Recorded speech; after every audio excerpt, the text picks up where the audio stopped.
This week on Engage the Sage. Hi everyone, I'm Don Saucier. Welcome to this week's episode of Engage the Sage. This week, we're going to talk about the value of you and your students reflecting on your wins. To start out, I think we should always reflect on your wins. Whether it's a good part of the semester, bad part of the semester, whether you're on a break, whatever, it's a great thing to do to reflect on the wins that you and your students have achieved. Having said that, right now it's one of those difficult times of the semester for us. So kind of wearing the t-shirt, kind of showing that everybody's mood right now is let's keep those mics off, let's keep those Zoom cameras off, and let's try to muddle through the semester as best we can because we're in week 12. When we're about 2/3 to 3/4 of the way through the semester, this is where we're entering what I call the grumpy time. The grumpy time is when those cognitive and emotional resources are maybe a little bit strained. We're getting a little worn down by the end of the semester, maybe some physical fatigue, maybe some emotional fatigue, maybe even some compassion fatigue, where we're having a hard time focusing and a hard time having a fulfilling experience.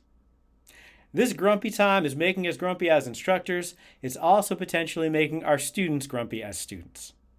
So what I'm going to recommend as something that is going to remind us of how fulfilling and amazing the teaching and learning experience is to reflect on our wins and to help our students reflect on theirs. When I say wins, I'm talking about those achievements that we have all the time. These might be small achievements, these might be big achievements. These might be personal, these might be professional, these might be familial. But these are those little achievements that we can derive some fulfillment from. If you're like me or really like anybody else, you probably suffer from what we call a negative cognitive bias. A negative cognitive bias means that the little thing that goes wrong, that little thing that's bad, takes up a lot more of our attention and energy than all of the other things that are good. I think all of us have wins. Every week, every day, I think we have wins. But I think we don't pay attention to them as much as we can. So by getting ourselves and our students to reflect on our wins, what I think we can be doing is putting ourselves into a situation to acknowledge, to recognize, and to draw fulfillment from all of the little achievements that we have every week, every day. When we have these wins, they make us feel good. And one of the things that I think we can do is to use wins in our teaching to help us and our students feel better. I love weekly wins. I love having a reflection in my classes or even in my research labs. Tell me one thing, one achievement, one win that you've had in this past week. As I said at the beginning, sometimes they're going to be big, sometimes they're going to be small. Sometimes they're going to be personal, sometimes they're going to be professional. But whatever it is, it's something that you acknowledge was a good thing in that past week. I'll start meetings and classes just going around the room and everyone shares at least one weekly win. And my students know that they're going to come in and share that weekly win, so over the course of the week, they're keeping track. Now, even if you don't share all of those wins, I think keeping track of those wins that you have every day, every week is going to help you feel better, especially during that grumpy time of the semester. If it's a bigger class and maybe I don't have the opportunity for every student to share verbally in that week, I might do weekly reflections where one of the questions that they answer is, what was a win that week? And then I get to read about all of these wonderful wins that my students are having, and they hopefully experience some fulfillment by telling me about them. If I'm teaching a class in which I have a Zoom component, using that waterfall chat or having everyone write that win into the chat, but then having everyone hit enter at the same time, you see that chat feed populated with all of these wonderful achievements. It's a great way to feel good. When we're hearing those wins, when we're reading those wins in the chat, when we're reading those wins in the weekly reflections, it's an opportunity to get to know each other better. Both us getting to know our students better, them getting to know us better, and them getting to know each other better. So this is a great way to build rapport and classroom community. Sometimes these wins are huge.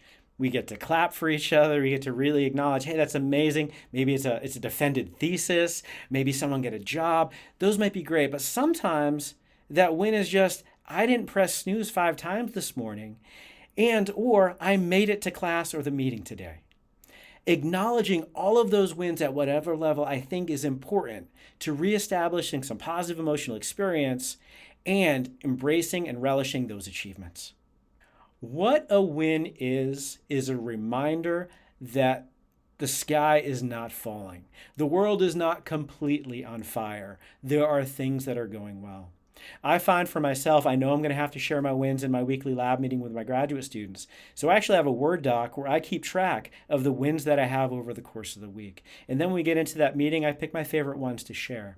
And I think when I get into that habit of keeping track to the good things that I've done, the achievements that I've had, the great experiences I've had at home with my wife and my kids, those help me keep a positive outlook, a more optimistic outlook, especially during that grumpy time of the semester. Wins are awesome. Wins are better when you keep track of them. Wins are better when you're using them to experience fulfillment. And wins are better when you share them with your class. If at this point you're intimidating that maybe you don't have any wins, a real easy way to experience that fulfillment and to experience a win is to look at demonstrations of your students' learning. Look at the assignments that they are completing in your class. And I bet you're going to find some awesome fulfillment in looking at those as wins for yourself. Little caveat here. Sometimes when we're introducing wins, either we or our students think the win doesn't count unless it's big. One of the things that I highly recommend is we should celebrate all of our achievements at all stages, at all steps. If you're working on a manuscript, for instance, you celebrate all the things that you've done. You got the materials done, amazing. You got the method done, great. You've made some progress on the intro, that's a win. So getting yourself to acknowledge lots of things as wins is going to increase your fulfillment. So your homework after watching this video is to keep winning and then share those wins with your colleagues and your students. In the comments below, I would love to hear how you reflect on your wins and how you have your students reflect on theirs. And I would love to hear about your wins this week in the comments as well. Thank you for watching this episode of Engage the Sage. Please like, subscribe, sign up for notifications, share us on social media, and we'll see you next time on Engage the Sage.